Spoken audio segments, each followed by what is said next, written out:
Leslie Anderson, and we are here for Food for You TV. We are at the Watertown Marketplace, and we are going to be talking to Mark Whitty. He is the manager here at Marketplace, and we're going to talk to him about what we're going to see here in the grocery store during this season. I've been noticing a lot of strawberries, those sorts of things. What can you tell me about that? Well, it's just the time of the year, Leslie, that things start to pop out in the growing regions. So see strawberries around Mother's Day and sometimes a little earlier at Easter time, but they're starting to come into their own. And soon after, you're going to see soft fruit, peaches, plums, nectarines start to hit the stores. So usually it's a grower's decision what they have available and how their crops have done in the past season as far as weather conditions that dictates what we have and the prices they're going to pay. So it's an exciting time for the produce department.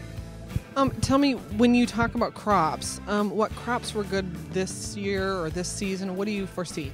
Actually, this year we saw a pretty good mix of vegetables and fruits that are reasonably priced. They didn't have a lot of wet weather out in California, and most of the time you hear about fires now, so it's usually a little drier, which is favorable for a lot of these different greens, especially when you talk about strawberries. You get some fungus and molds that grow because of the wet weather, but they're actually very, very nice this year, very perfect conditions. So I think it's been a good year for stabilization in terms of pricing and produce. We're seeing some things coming down in price, and with the gas prices being lower than what they were, favorable shipping conditions exist for them. So it's been a good year so far.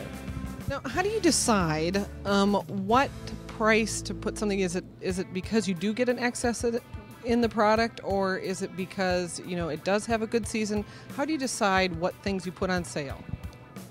Actually, it goes back to the growers again. It goes back to what's available and what they're experiencing. If they have a sudden shortage or they have a crop that's infested with some type of a bug or a blight, you're not going to see it available. How do you keep, it's just gorgeous. The colors are lovely in the produce section.